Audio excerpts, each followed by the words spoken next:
3, 2, 1. Cheers, everybody. Take 5 strangers. I'm a very impressive person. Hosting 5 dinner parties. I don't have a clue what I'm doing. Give it a go and taste the food. Load of shite. Spice it up with some secret scoring 5. as they compete for a €1,000 prize. Money! Coming up tonight, comedy cooking.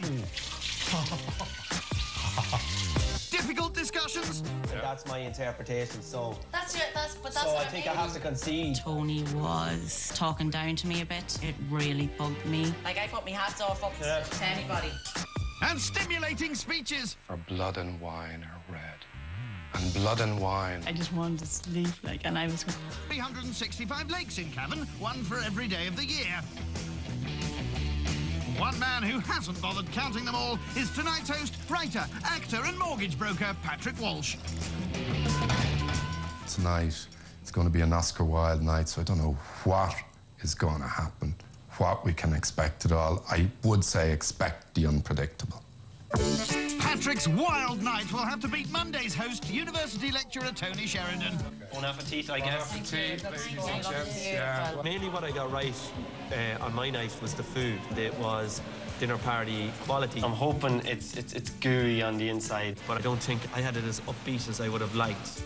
You're not wrong. You only managed 27.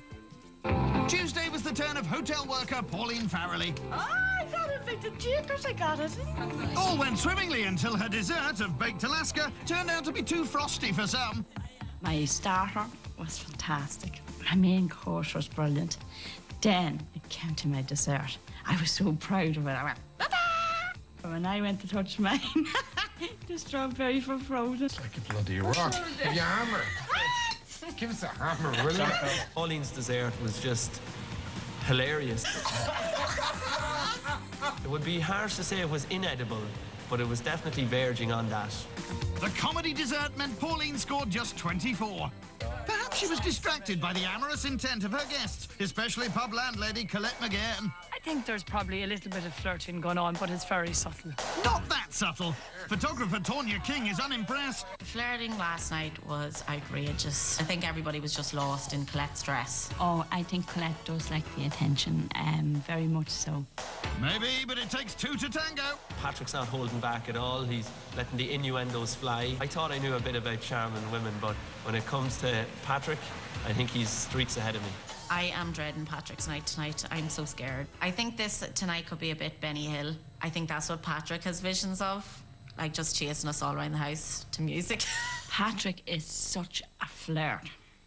He really is. And he did look sexy last night in the outfit he had on. Yeah, he's a hottie, all right. Though at the moment it's less Benny Hill and more the Ministry of Silly Walks. My evening tonight will be completely different because we're having dinner with Oscar Wilde. Are we? Oscar Wilde would be my hero in life, so I'm a massive, massive Oscar Wilde fan, as many people are. Yes, of course. Time to be cultured.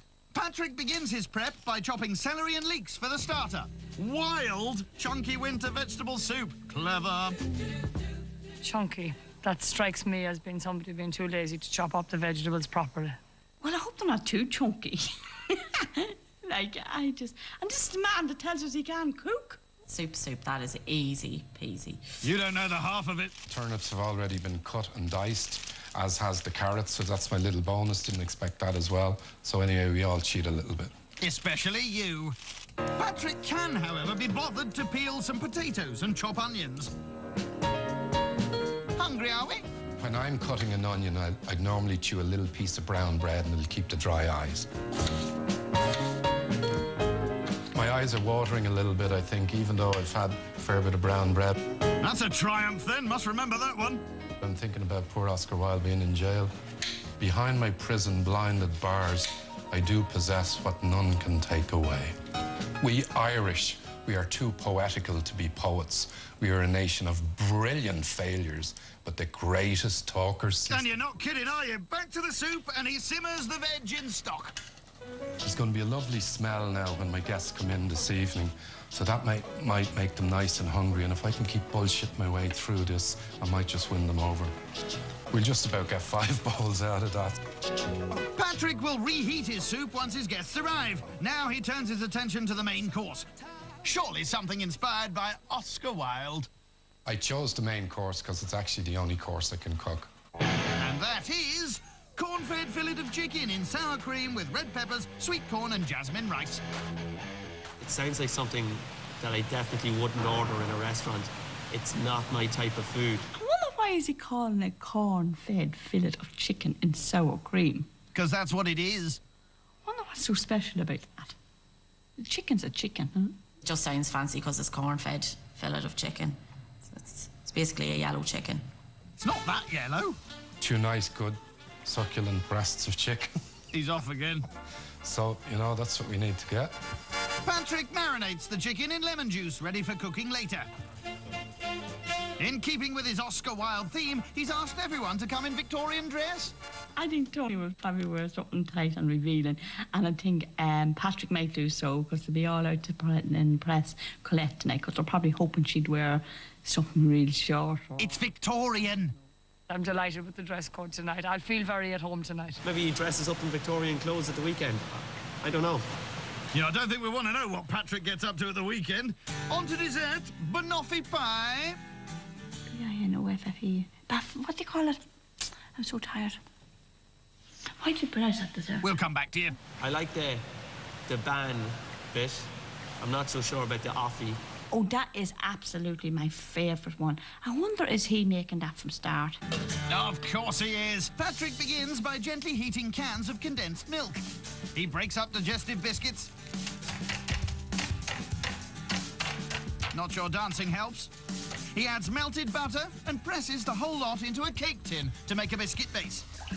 They've cooled down. Next, he opens the cans of condensed milk. Yeah, I think we'll get away with it. So this is an opener. It is. I've tried one of these before. I think this is how it works. Thanks for that. Now. Ooh la la. Perfecto. A little bit like jelly. But it's okay. I need to spread this around. Won't that be hot? Sorry. Ooh. I did warn you. He adds bananas and cream. I think it's working out perfectly. Oscar Wilde seems to be shining a light on me so far, so hopefully he'll continue to be shining on me. Known for his puddings, was he? A dusting of chocolate and some nuts, and the pudding's done. Finito. Banoffee. Time to dress for dinner. I'm going to be terrified opening that front door. You're going to be on the other side of it. I don't know what to expect. He could be Oscar Wilde in the nip. Oh, heavens. Well, thank goodness he's not naked.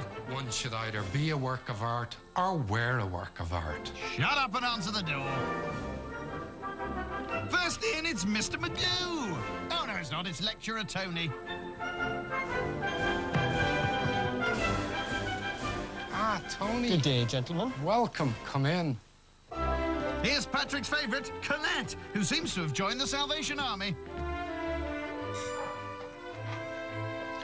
Welcome, madame. Wow. How are you? Welcome. Wow, didn't you go to... Thank you. You went to such trouble and you smell delicious. Thank you very much. Go on through. Now, allow me to take your coat, Please, Colette. please. Wow. Calm down, boys. Now, don't you look Should I give you this as fantastic. well? Now, and let me take your hat as well. No bother. Thank Okay, you. thanks. I'll be back into you in a moment. I think Patrick was very impressed with my outfit. I think if I had to turn up in a bin bag, I would still have impressed Patrick. Even if you do say so yourself. Because I'm a very impressive person. Next in is photographer Tonya, looking a bit nervous. I didn't know Charlie Chaplin did dressage.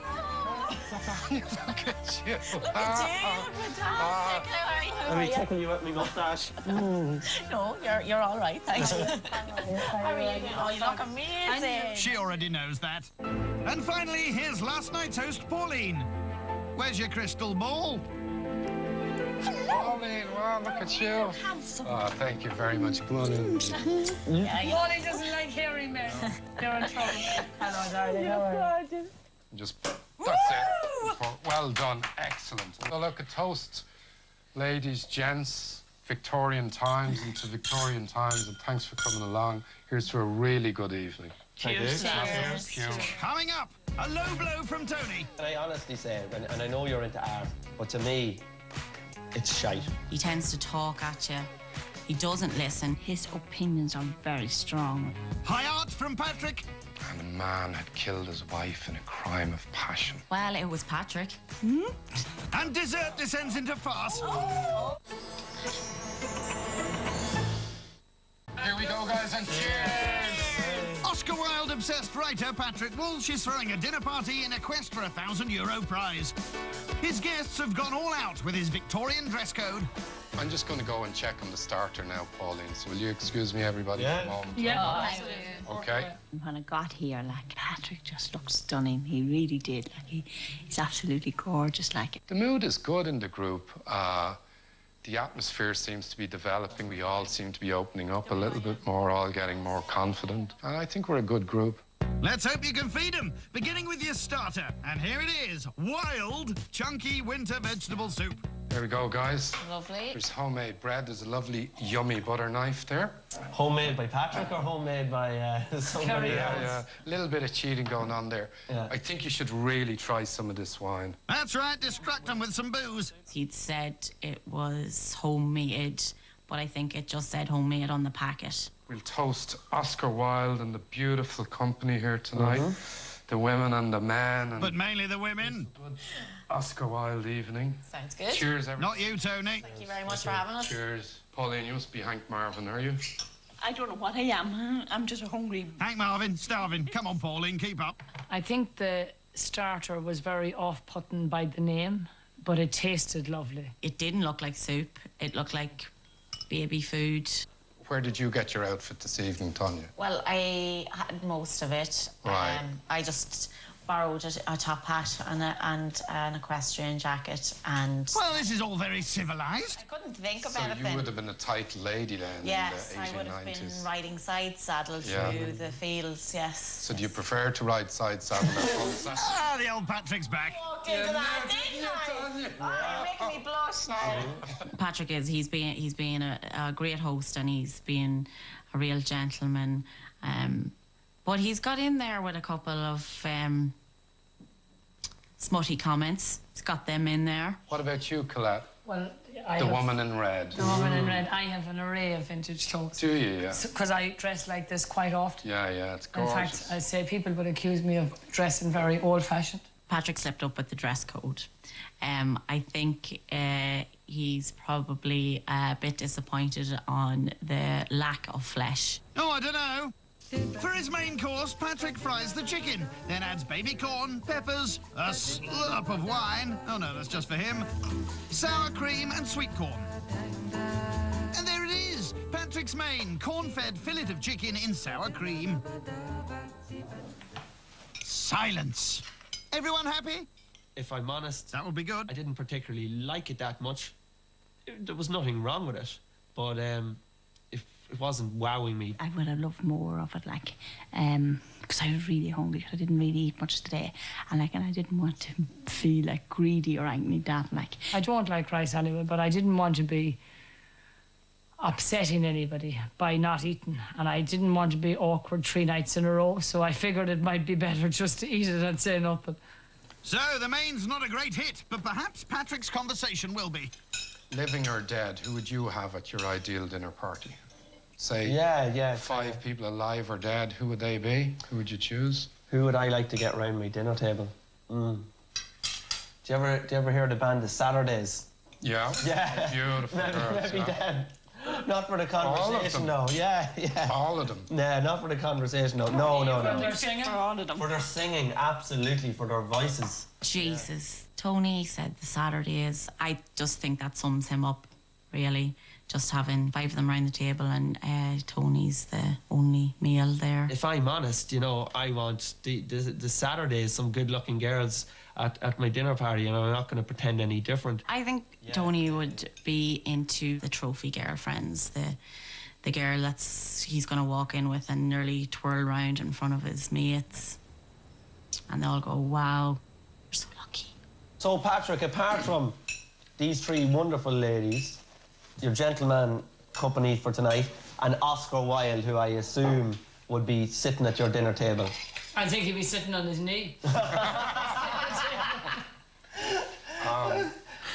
Less insinuations about Patrick's I'd sexuality. love to have a conversation with John Lennon, Marilyn Monroe, She was so John F. Kennedy.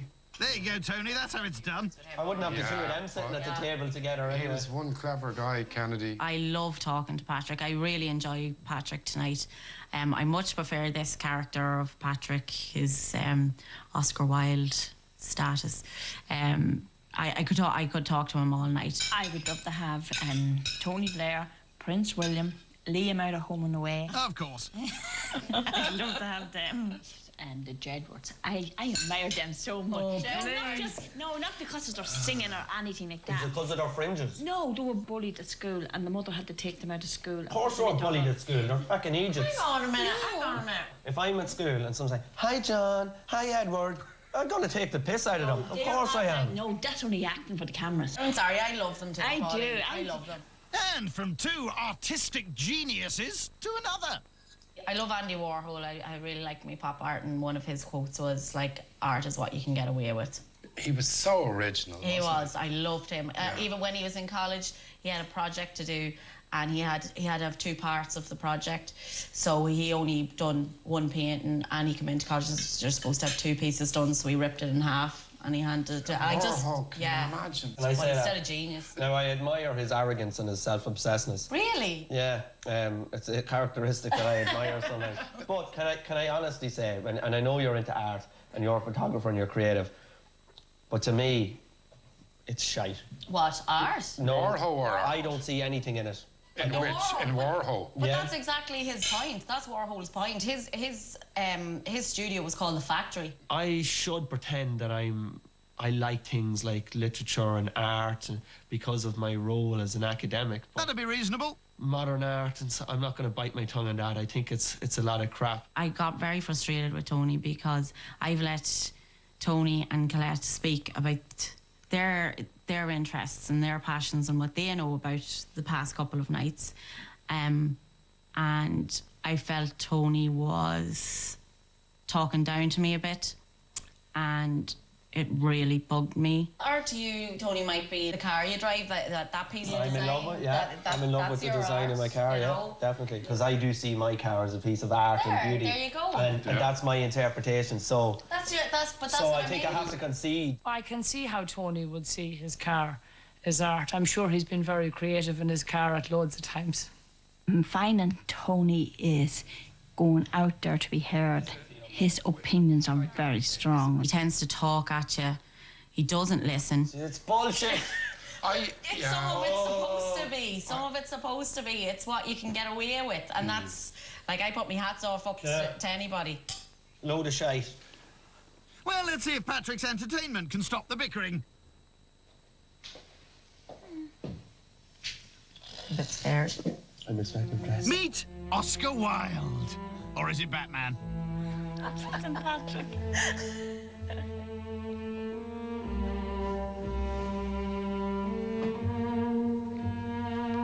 In 1885, upon arriving in New York, I was asked, had I anything to declare?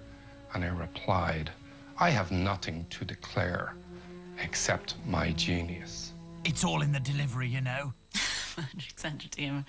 Well, it was Patrick. When I came back to London and its high society, They're behind you. the taxman called to my door and he said, I am here about the taxes. I just love the fact that he got up there and he'd done that, and he's so passionate about Oscar Wilde, and I thought he'd done it really, really well. Did I particularly enjoy it? Again, I should say that it stimulated me intellectually, Yes. but it didn't. I think Patrick was maybe trying to calm us all down. Maybe he thought we were all a little bit excited, and I think it had the desired effect. I came out and a man had killed his wife in a crime of passion. He did not wear his scarlet coat, for blood and wine are red, and blood and wine Oh, you've lost one. were on his hands. Patrick was talking. I seemed to be like, I just wanted to sleep, like, and I was going, She that was young and fair, fallen to dust.